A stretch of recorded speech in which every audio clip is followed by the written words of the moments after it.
What's up, Taiwan? I'm Yvonne with news from here in Taiwan and around the world. President Plight is preparing to visit Taiwan's 3 diplomatic allies in the Pacific, but a scheduled transit in the United States has prompted a response from China. Reese Ayers has more on why Beijing is weighing in on Li's itinerary. A sharp response from China, upset that President Lai Ching-te will transit in Hawaii and possibly the overseas U.S. territory of Guam during his first official overseas trip as the president of Taiwan. Lai will visit Tuvalu, Palau and the Marshall Islands, 3 of Taiwan's remaining diplomatic allies, in a trip beginning November 30th. China is accusing Lai of seeking independence by relying on outside forces and violating the One China principle. Taiwan can't schedule official visits to places like the US due to pressure from China.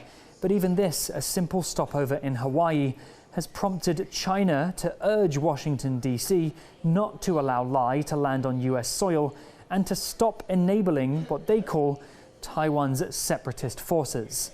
任何企图制造一中一台、两个中国等违反一个中国原则的挑衅行径，都必将遭到全体中国人民的反对。我们敦促美方恪守一个中国原则和中美3个联合公报规定，停止向台独势力发出任何错误信号。 A group of U.S. Congress members have sent an official letter to U.S. President Joe Biden and Secretary of State Antony Blinken, requesting they allow Lai's transit and even that they actively meet with him during his transit in Hawaii. There's no comment yet from the White House or from Taiwan, but a meeting seems unlikely and would be seen as highly provocative. Taiwan's and regional security officials are already anticipating that China's likely to carry out some large-scale military exercises around Taiwan to coincide with Lai's overseas trip to the Pacific.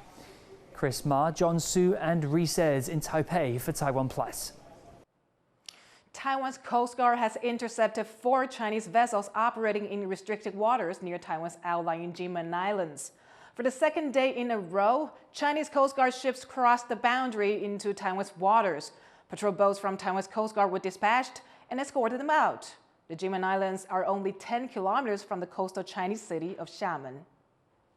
其实每一个月都会有几次他们会这样子进来，那我们就是本于捍卫主权，一定都是会予以并航驱离监控，站在主权的立场，没有退缩。 This latest intrusion was the 4th this month and the 54th this year. Taipei Mayor Jiang Wan'an says he's confident an annual forum between Taipei and Shanghai will move ahead despite tensions between Taiwan and China. 双城好，两岸好这样的角度出发，我们也认为一定要办，所以我们有信心今年可以举办。 The Taipei-Shanghai City Forum, also known as the Twin City Forum, is an annual conference between officials and residents from the 2 municipalities. There were concerns that this year's event would be cancelled due to heightened tensions between Taiwan and China. According to reports, Shanghai has already submitted a list of participants who will come to Taiwan for the event, but planning is still underway. A 60-day ceasefire between Israel and Hezbollah has come into effect in Lebanon. While some people are hopeful that the U.S.-brokered deal will lead to a lasting peace, many locals remain skeptical. Chris Gorin reports. An Israeli airstrike hits a building in central Beirut, one of the last in a streak of attacks just hours before a U.S.-brokered ceasefire took effect between Israel and the militant group Hezbollah. I just spoke with the Prime Minister of Israel and Lebanon. I'm pleased to announce that their governments have accepted the United States' proposal to end the devastating conflict between Israel and Hezbollah. The 60-day ceasefire would see Israel withdraw from southern Lebanon, which will be brought under control by the Lebanese military rather than Hezbollah fighters. Lebanon has been seeing its deadliest fighting in decades, resulting in more than 3,000 Lebanese killed and more than 1 million displaced. In Israel, more than 60,000 people living near the Lebanon border have also been displaced. Israel says the ceasefire will allow them to return home. and with Hezbollah badly damaged, refocused the country's war efforts on Hamas in Gaza, where more than 100 Israeli hostages remain captive after over a year. נשלים את חיסול החמאס, נשיב את כל חטופינו, נבטיח שעזה לא תהווה עוד איום על ישראל, ונחזיר את תושבי הצפון בבטחה לבתיהם. News of the ceasefire was met with cheers in some parts of Lebanon, even as strikes continued overnight. Many in Lebanon remain skeptical. إذا وقف نحن ما حدا حيرجع على بيوته هلا قبل ما يطلع قرار من المقاومة لنعرف شو بقى نعمل، يعني ما حدا بياخذ بكلام العدو. يمكن نحن نرجع على بيوتنا يقوموا يعملوا فينا مجزرة وساعتها توقف الحرب. إن شاء الله يكون عندهم مصداقية، أن يكونوا صادقين بوقف النار، لأنه كل يوم عندهم رأي. Reactions in Israel are also mixed. I am very happy. Ceasefire is always good and would like, but I will be more happy if it will be in Gaza too. Honestly, my take is that it makes us look a bit weak. There's something to like getting over there and destroying all the terrorist infrastructure and just, you know, finishing the job in some sense. More than a year to bring the hostages home with a hostage deal, and the only way to do it is with a ceasefire in Gaza as well, not just in the north. With the ceasefire officially in place, people in the region and across the world are watching to see if it will hold. Luffy Lee and Chris Gorin for TaiwanPlus. Taiwan's national baseball team's captain has gone viral for a gesture he made during the country's gold medal match against Japan. After hitting a critical 3-run homer at the WBSC Premier 12 tournament, Chen Jiexian seemingly pointed to a blank spot on his jersey. Taiwan competes under the name Chinese Taipei at international sporting events due to pressure from China, which claims Taiwan as part of its territory. Chen says he tried to show the absence of Taiwan's name on their baseball jerseys to call attention to the restrictions Taiwan faces on the world stage.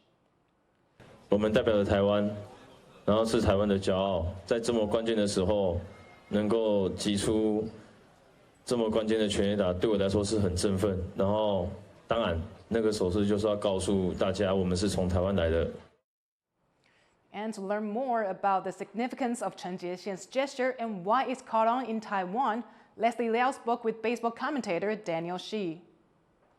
Tell us about, really quickly, the gesture that Chen Jiexian made. What was that gesture all about, and why was it so significant? It's one of those things that you see a lot of the other teams make. Doesn't matter if it's like here in the States, like even when you're doing like intercollegiate sports, especially when they have like the name of the school on their chest of the jersey, they do a lot of this to say like, hey, we're Texas. You look at all the teams in the Premier 12 this year, every single team has either some sort of abbreviation or the full name of the country on the chest. Taiwan still uses the former design. So they changed the design, but they still only have the national team logo, which is the C and the T on the left side of the chest, and then the rest of the chest is basically blank. And then because the middle of the chest is empty, and then the logo is on the left, and then when he was doing this, he also covered up the CT logo. So it really seemed like he was pointing at something, pointing at nothing, which for us also felt like you're pointing at something, right? As you said, Taiwan competes as Chinese Taipei, but it's Taiwan. Why is it that Taiwan can't compete as Taiwan? The Premier 12 is hosted by the World Baseball Softball Confederation, which is the Olympic-sanctioned association responsible for all international tournaments of baseball and softball. Taiwan competes under Chinese Taipei under the Olympics and all of the other Olympic-sanctioned events. And since the Premier 12 is hosted by a committee that's also sanctioned by the Olympics, then all of the corresponding team names has to be Chinese Taipei, even if they're representing Taiwan.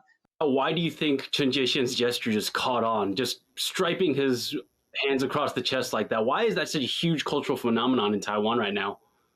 First of all, it's the first time Team Taiwan has won it world championship at the adult level in baseball.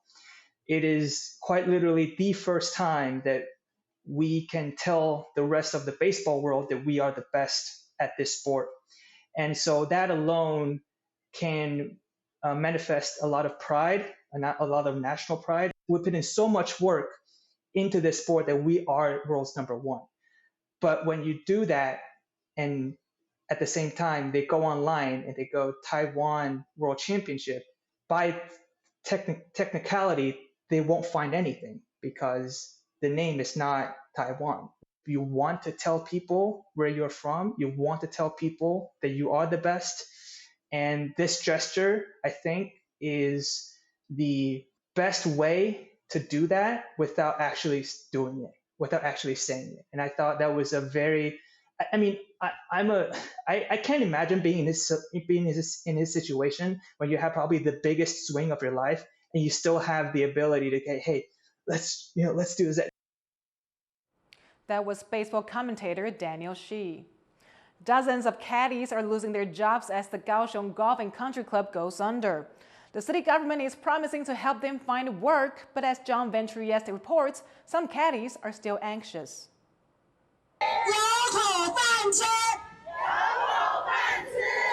For these protesting workers, it's the end of the road. After 63 years in business, the Kaohsiung Golf and Country Club in southern Taiwan is shutting down due to a dispute with Kaohsiung city government over land leasing. The club's golf caddies include 40-year veterans who know no other work and new immigrants to Taiwan trying to start a new life. But despite these different backgrounds, the end result is the same: unemployment.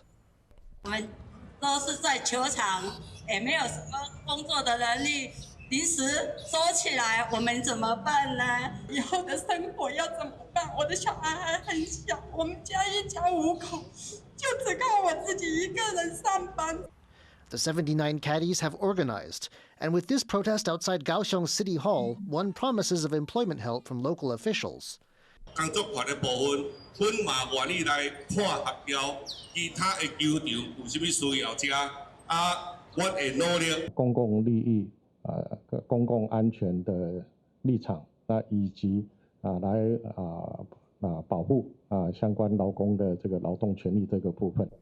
But there is still unease about what these new jobs will look like. Already, morning shift caddies are expected to clock in at 3:30 a.m., and there are concerns having to travel to more distant golf courses so early will be a burden, and maybe even unsafe.